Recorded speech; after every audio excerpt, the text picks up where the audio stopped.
L'histoire des tribus d'Israël est une épopée fondatrice, tissée de promesses divines, de conquêtes et d'une unité fragile.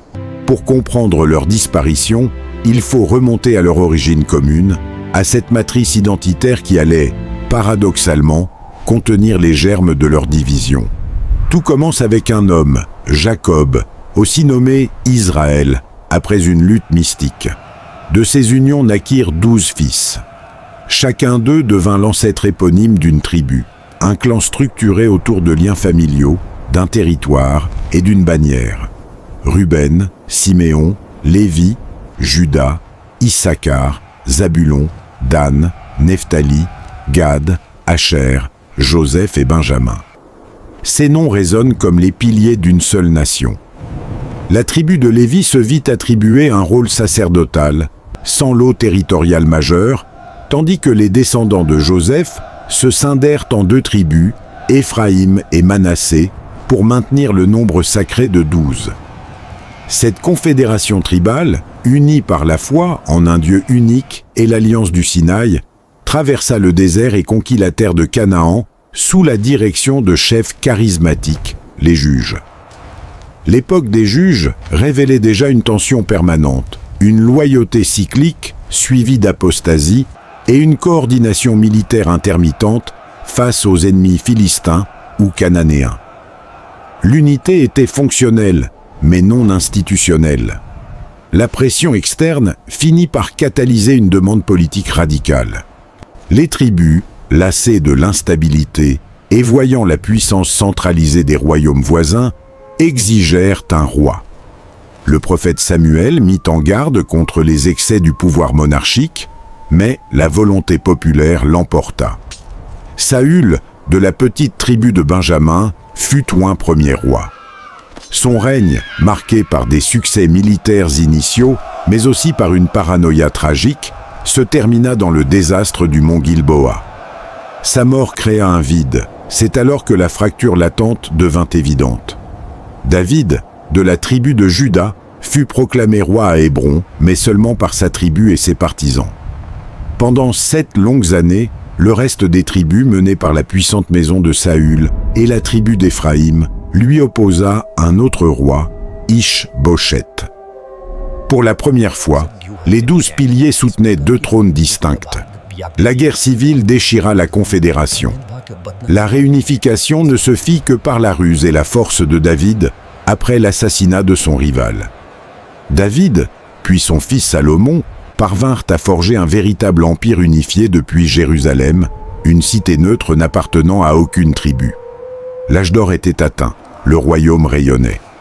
Mais cet éclat masquait de profondes rancœurs. La centralisation du pouvoir à Jérusalem, les grands projets de construction de Salomon et la lourde fiscalité qui les finançait pesaient de manière inégale sur les tribus. La corvée en particulier était perçue comme un joug insupportable par les tribus du Nord, plus éloignées du centre du pouvoir.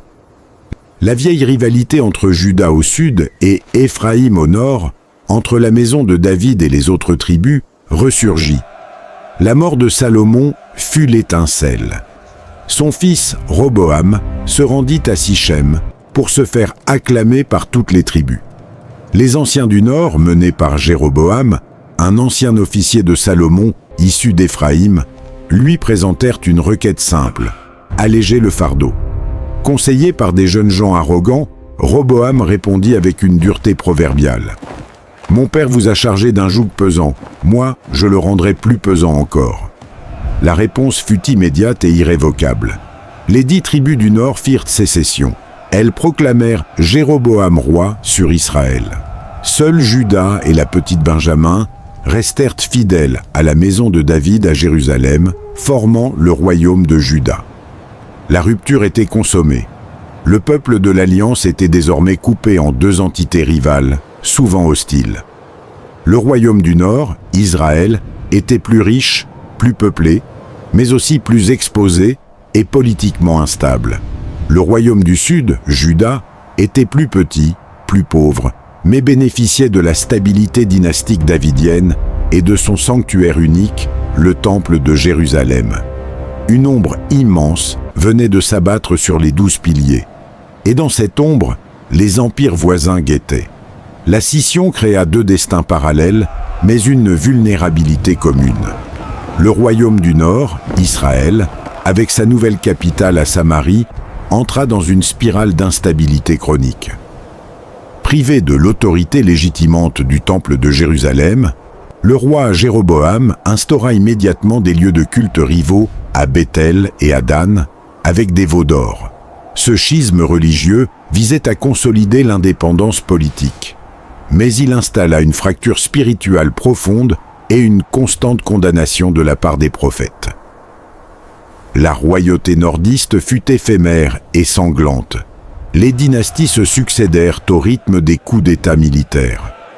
Sur les 19 rois qu'Israël connut en 2 siècles, 8 périrent assassinés. Omri et son fils Achab apportèrent une période de puissance et d'alliance, notamment avec les Phéniciens, mais leur promotion du culte de Baal attisa la fureur du prophète Élie. Cette instabilité intrinsèque affaiblissait le royaume face aux menaces extérieures. Car à l'est, un colosse se réveillait, l'Empire assyrien. Maîtres d'une machine de guerre terrifiante et d'une politique de terreur systématique, les Assyriens étendaient leur domination vers la côte méditerranéenne. Les riches plaines et les routes commerciales d'Israël étaient une cible de choix. Les rois d'Israël tentèrent tantôt la résistance, tantôt le paiement d'un lourd tribut en or pour acheter une paix précaire. Ces vassalités intermittentes n'étaient que des sursis. En 722 avant notre ère, après un long siège, le roi assyrien Salmanassar V, puis son successeur Sargon II, s'emparèrent de Samarie. La capitale tomba. La fin était venue. La politique assyrienne ne se contentait pas de la conquête. Elle pratiquait la déportation massive, une arme de dissuasion et d'assimilation. L'élite du royaume du Nord, ses nobles, ses artisans, ses soldats, une partie significative de sa population, fut exilée aux confins de l'Empire, en Mésopotamie et en Médie. À leur place, des populations étrangères, venues d'autres provinces conquises, furent implantées dans la région de Samarie. Ce mélange donna naissance aux Samaritains, que les Judéens considérèrent dès lors avec méfiance et mépris religieux. Les 10 tribus du Nord cessèrent d'exister en tant qu'entités politiques et territoriales distinctes. Disséminées, coupées de leurs racines, elles se fondirent progressivement dans le vaste creuset des peuples de l'Empire. Elles devinrent les tribus perdues. Le royaume de Juda, témoin horrifié de la catastrophe du Nord, en tira une leçon ambiguë. Les prophètes comme Ésaïe y virent un châtiment divin pour l'infidélité et un avertissement solennel. Jérusalem sembla miraculeusement épargnée lorsque l'armée assyrienne de Sennachérib, après avoir ravagé le pays, leva soudainement le siège de la ville en 701. Cet événement renforça la croyance en la protection divine de la cité de David. Juda survécut, mais en état de vassalité. Il devint un petit État tampon, tributaire d'abord de la Syrie, puis de l'empire néo-babylonien qui lui succéda. La stabilité dynastique de la maison de David permit une continuité, mais ne mit pas à l'abri des crises internes. La fin fut simplement retardée. Au début du VIe siècle, le roi de Juda, Sédécias, se révolta contre la domination babylonienne de Nabuchodonosor II. La réponse fut implacable. En 587 avant notre ère, après un siège épouvantable, Jérusalem fut prise, pillée et rasée. Le temple de Salomon, cœur symbolique de la nation, fut réduit en cendres.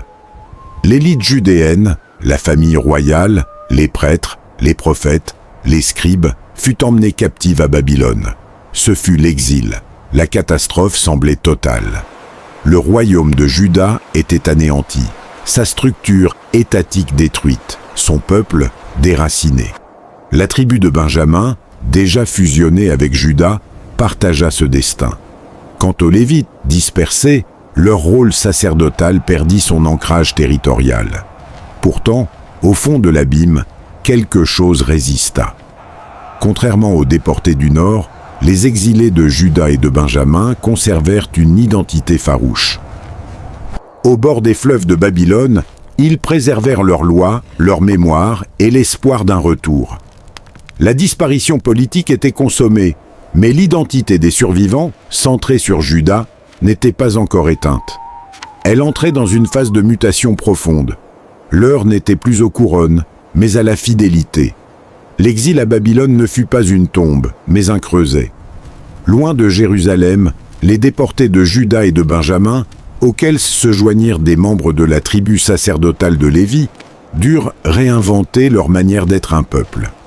Sans temple, sans roi, sans terre, la foi se recentra sur les textes, la loi mosaïque et la prière communautaire. La synagogue naquit peut-être dans cette nécessité. Les prophètes comme Ézéchiel nourrirent l'espérance d'une restauration. Cette période forgea une identité juive résiliente, capable de survivre à la disparition de l'État. Lorsque l'empire perse de Cyrus conquit Babylone en 539 et autorisa le retour à Sion, seule une partie des exilés revint. Ceux qui rentrèrent, souvent appelés simplement les Juifs, les hommes de Juda, reconstruisirent Jérusalem et un second temple. Ils se considéraient comme les héritiers légitimes de tout Israël, mais leur noyau était indéniablement judéen. Le royaume restauré était une province théocratique perse, puis grecque, sans royauté davidique restaurée. Et les 10 tribus du Nord, leur sort devint le grand mystère. Leur disparition de la scène historique fut si complète qu'elle alimenta les spéculations les plus folles. Leur assimilation dans l'immensité assyrienne, puis dans les empires successifs, était le scénario le plus probable. Mais l'idée que des descendants des tribus perdues aient pu survivre intacts, quelque part au-delà d'un fleuve mythique, captiva les imaginations. Les légendes les situèrent en Afrique, en Asie, jusqu'aux confins de l'Europe. Chaque époque y projeta ses fantasmes.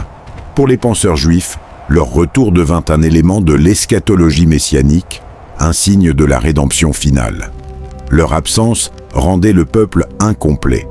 La réalité historique est plus complexe et plus subtile. Les tribus, en tant qu'entités territoriales et politiques autonomes, avaient effectivement cessé d'exister avec les conquêtes assyriennes et babyloniennes. Leur structure clanique, intimement liée à la terre de Canaan, ne pouvait survivre à la déportation et au mélange des populations. Cependant, l'héritage tribal ne disparut pas entièrement. Il se fossilisa dans la mémoire, dans les textes sacrés, dans les généalogies symboliques. Les noms des 12 tribus perpétuèrent une idéalité, une carte sacrée de la nation, utilisée à des fins liturgiques et identitaires. Le judaïsme rabbinique, qui émergea après la destruction du Second Temple par les Romains en 70 de notre ère, préserva ses noms dans ses rites et ses représentations. L'ironie de l'histoire est que la dispersion même, la diaspora, créa les conditions pour que des communautés, à travers le monde, se réclament bien plus tard d'une ascendance tribale perdue. Les Bêta, Israël d'Éthiopie, furent associés à la tribu de Dan. Les Patans d'Afghanistan et du Pakistan nourrirent des légendes sur une origine éphraïmite. Plus récemment, certaines factions au sein du mouvement Rastafari ou de groupes chrétiens s'identifièrent aux tribus perdues. Ces revendications, souvent basées sur des similitudes culturelles ou des interprétations théologiques, sont des reconstructions identitaires modernes et non des survivances historiques directes. Elles témoignent de la puissance durable du mythe. Ainsi, la disparition des tribus d'Israël n'est pas un événement unique, mais un processus en plusieurs actes. Actes politiques, avec la fragmentation des royaumes et leur anéantissement par les empires. Actes démographiques, avec les déportations et les assimilations. Acte identitaire enfin, avec la résilience et la transformation du noyau de Juda, qui devint le porteur unique du nom d'Israël. Les tribus disparurent de la géographie et du pouvoir, mais elles demeurèrent ancrées dans le récit. Leur mystère persiste précisément parce qu'il pose une question fondamentale sur l'identité. Comment un peuple survit-il à la perte de toutes ses structures tangibles ? La réponse, peut-être, réside dans cette capacité à transformer la mémoire en destin et la perte en promesse inachevée. Le mystère des tribus perdues intrigue encore car il est, en miroir, le récit de la fragilité et de la ténacité de toute identité collective face au temps et à l'histoire.